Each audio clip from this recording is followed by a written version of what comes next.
Existem várias coisas que a gente pode dar de comparativo em relação a isso. Uma força como os Estados Unidos, com a influência e tudo mais que eles têm, você entrar num país, você sair é muito complicado. Você sair, por exemplo, do Japão é muito complicado, porque existem forças americanas no Japão até hoje. O Japão é soberano, mas depois que o Japão perde a Segunda Guerra Mundial, e o Japão era um país muito agressivo e muito perigoso, assim, dizem até que se não tivesse tido Hiroshima e Nagasaki, a Segunda Guerra Mundial, para o Japão, tinha durado mais 2 anos. E teriam morrido milhões de pessoas. Então, assim, não estou justificando a bomba atômica, mas alguns especialistas falam sobre isso. Aí os Estados Unidos ocupou o Japão, e aí ele explicou para o Japão, olha, vocês perderam a guerra, é dessa forma que vocês vão reconstruir o país para ter uma democracia e para evitar que existam líderes japoneses que voltem. O Japão era um império, né? Tinha um imperador, era uma ditadura, etc. e tal, e a partir daí se tornou uma democracia. Mas isso foi através de ajuda dos Estados Unidos. Só que o Japão tinha uma cultura embaixo disso, tinha centenas de anos, tinha União Nacional, tinha uma cultura educacional que podia ser transformada para educar a população, a paz, etc. e tal. A Alemanha, mesma coisa. O Afeganistão não tinha isso. Uhum. Então, assim, eles têm uma certa responsabilidade em relação a isso. É a mesma coisa que a ajuda militar. Se eles se comprometem agora, por exemplo, em dar ajuda militar para o Iraque, e eles também tiraram Saddam Hussein, etc. e tal, existe um governo iraquiano, xiita agora, que é a maioria do país, 60%, e existe um exército e por aí vai. E existem sunitas radicais que fazem atentados contra os xiitas e vice-versa. E os Estados Unidos ainda estão no Iraque e existe muita ajuda militar ao Iraque. Se eles simplesmente retirarem essa ajuda, eles têm uma responsabilidade das consequências que essa ajuda gerou nos últimos 20 anos, nos últimos 18 anos. Se eles tirarem essa ajuda do dia para a noite, o exército iraquiano pode sucumbir e, eventualmente, tudo que eles fizeram pode cair em mãos de outros. E o que aconteceu agora é que os Estados Unidos venderam muitas armas para o exército afegão. Eles construíram um exército com ajuda americana de 300 mil homens. Muitos fugiram, muitos desertaram, muitos foram embora. E muitas bases afegãs que estavam 100% armadas com armamento americano caíram na mão do Talibã. Então o Talibã agora está com rifles, antimísseis, tanques, carros, até aviões que eles nem sabem pilotar, porque eles não têm know-how de força aérea, na mão do Talibã. Inclusive teve uma foto que tinha um avião brasileiro. Então existe alguma chance de acontecer uma puta guerra ou vai ficar nesse clima tenso assim para sempre? Olha, se o Talibã não violar, por exemplo, o que foi dito, né, não atingir pessoas de fora do país, não começar agora a fazer execuções em massa. Por exemplo, se eles pegarem agora... A gente está na idade da internet, então tudo é muito fácil de ser publicado, né? Até o Talibã conseguir controlar a internet no país vai ser muito difícil. Então, a Coreia do Norte faz isso muito bem. A Coreia do Norte não tem... Nada sai da Coreia do Norte sem que o governo não veja. Sim. Mas é porque a Coreia do Norte nunca teve caos, sempre foi controlado. Então, o Afeganistão, nos últimos 20 anos, tinha internet livre. Então, se alguém tweetar de lá, estão executando pessoas nas ruas, vão tirar uma foto, o mundo vai começar a ver isso. E isso não vai pegar bem para o Talibã. Eles estão querendo ganhar legitimidade. Eles não estão querendo que ninguém invada eles.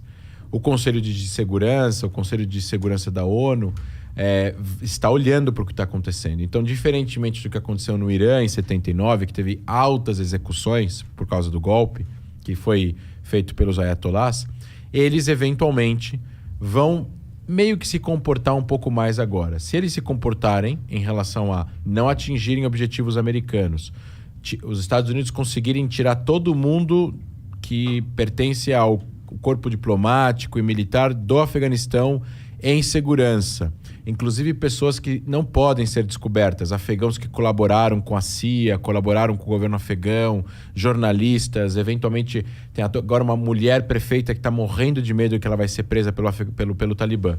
O Talibã tem repetido nos últimos 2 dias que não está perseguindo ninguém, que vai dar anistia para todo mundo. Eu não sei o quanto isso é verdade, porque assim, eles podem falar X e fazer Z. O Hamas também falou que tem cessar-fogo e anteontem caiu um foguete em Israel. Então, assim, não tem muito em quem confiar, não funciona muito em contrato naquela região, esse tipo de gente, nesse tipo de cultura, com esse tipo de grupo, com esse tipo de visão fundamentalista da religião dentro da política. Eles enxergam a realidade de uma forma completamente diferente. Então, assim, para eles, a democracia, a liberdade de imprensa, a liberdade das mulheres é uma coisa ruim, não é uma coisa boa. Eles acham que eles estão fazendo bem para a humanidade.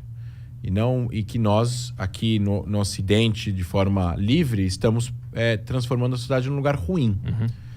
E é isso que é o problema. Se eles começarem a violar os direitos humanos muito, de forma a chocar o mundo, eu acredito que possa haver alguma intervenção pontual. Mas existe algum outro ponto de conflito por trás de tudo isso? Ou é só uma briga entre democracia e não democracia? Por que eles querem ter poder desse local, por exemplo? É só uma expansão ideológica? É isso? E aí isso se remete à visão do que a gente chama de Radical Militant Islam, em inglês. Islã militante radical. Esse tipo de doutrina, conduta, é uma doutrina, uma conduta criada no que a gente poderia dizer no pós-pan-arabismo, que a gente chama de pan-islamismo, que é uma junção de uma visão, de visões religiosas radicalizadas que surgiram com a Irmandade Muçulmana no Egito e foram expandindo para o arabismo e outras vertentes, a própria Revolução Islâmica no Irã, o salafismo jihadista e por aí vai, que são o surgimento de grupos de pessoas que querem que o Islã conquiste territórios, conquiste pessoas para poder ter participação política nacional nesses países, para que gere o controle por eles dessas regiões, eles apliquem a lei islâmica ao pé da letra nessas regiões aos muçulmanos, que não necessariamente querem seguir a religião ao pé da letra, talvez não querem ficar só no tradicional. Não estou falando que eles querem ser laicos e não serem religiosos. É uma sociedade muito mais conservadora, mas eles não querem... Tem gente que não quer rezar 5 vezes por dia, quer rezar uma. Tem gente que não quer casar com 5 mulheres, quer casar com uma só. Enfim, várias implementações religiosas ao pé da letra que esses grupos gostariam de fazer. E acho que, em suma, a gente poderia resumir nisso. Essa ideologia do Islã militante radical, que faz parte da base da Al-Qaeda, do Hamas, do Hezbollah no Líbano, da Jihad Islâmica Palestina em Gaza, do Talibã, do Boko Haram, do Al-Shabaab, todos esses grupos que a gente ouve falar do Estado Islâmico, eles acreditam que o mundo está dividido em 2 blocos. O Dar el-Harab, em árabe, seria a Casa da Guerra, e Dar el-Islam, que seria a Casa da Paz. O Dar el-Islam são terras islâmicas. É onde o Islã um dia chegou a dominar através de um califado apenas. Um califado, um líder espiritual que vai reinar sobre todos. Que seria a continuação de Maomé, se a gente voltar 1.400, 1.500 anos atrás. Aí você tem a diferença de como esse califado seria formado. Os xiitas acreditavam que tinha que ser uma descendência familiar de Maomé, o genro dele no caso. Os sunitas acreditavam que tinha que ser uma eleição entre religiosos. Entre religiosos, uma pessoa eleita entre essas pessoas. Aí os que não acreditavam na linhagem familiar foram e mataram o genro de Maomé, e daí surgiu a diferença entre xiitas e sunitas. Essa ideia, a ideia era conquistar, a ideia da Al-Qaeda era essa, inicial. Eles vão atingir, e quem são esses países? Então, assim, para eles, para o Talibã, para a Al-Qaeda, para o Hamas, os países que são geridos por pessoas não religiosas, por presidentes, por reis não religiosos, ou eventualmente por reis que são amigos do Ocidente, são inimigos do Islã e precisam ser derrubados. Então, Israel não tem o direito de existir por esse motivo. Israel não é muçulmano. A Arábia Saudita, o rei tem que cair e tem que vir um líder religioso. Ou, eventualmente, a Síria, o presidente sírio, Assad, o ditador sírio, para o Estado Islâmico. Por isso que o Estado Islâmico combatia o presidente sírio, porque a Síria não era um país religioso, era um país livre. O Egito, por isso que existem ataques de grupos terroristas jihadistas no Egito contra o exército egípcio, porque o Egito também é dominado por um governo mais ou menos funcional, amigo dos Estados Unidos, amigo da Europa, um país que funciona com as regras que nós conhecemos de fronteira, cidadania, direitos de voto, alguma coisa male funcional ocidental. Esses caras, eles têm interesse de que tudo isso fosse destruído e que uma coisa só surgisse como União Islâmica, através de um controle da religião, porque a religião ela tem as respostas políticas. Então não há separação qualquer de igreja e Estado. É uma junção total dos dois. A Constituição é a lei religiosa e assim por diante. Então, quem sustenta esses países? Quem são os amigos desses países? Os Estados Unidos e a Europa. Então, Bin Laden fez o atentado em 11 de setembro. Ele falou: se a gente convencer os americanos de sair do Oriente Médio e tirar esse apoio que eles dão para esses países, a gente vai conseguir fazer depois enfraquecer esses governos e, consequentemente, conquistar esses países. Então, ele vai e faz um atentado contra o inimigo longínquo, que é os Estados Unidos, para combater o inimigo próximo, que é esses governos. Foi um aviso para os Estados Unidos: sai daqui. Exato. Que eu quero esse território. Aí, o Estado Islâmico fez o contrário. Ele falou: não, vamos primeiro conquistar territórios, vamos fazer um califado, Estado Islâmico no Iraque e na Síria, ISIL, Islamic State in Iraq and Syria. E aí a gente vai...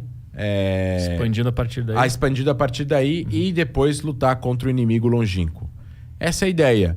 Então, Emirados Islâmicos do Afeganistão, ele denota uma islamização do país que é mais importante do que a etnia. Porque eles são Pashtun. E os Pashtus, eles são 40%, mas eles não estão falando Emirados Pashtus do Afeganistão. Eles não estão falando República do Afeganistão, eles estão falando Emirados Islâmicos do Afeganistão. Então o Islã para eles é o que junta todo mundo, em nome de uma coisa só. Exatamente. Todas essas tribos diferentes e tal. Exatamente. Então assim, eles têm interesse, eles são inimigos não só dos países ocidentais e da ideia de liberdade e democracia, eles são inimigos dos líderes árabes ou islâmicos que reinam nesses países e que mantém essa dinâmica de país, capital, etc. e tal.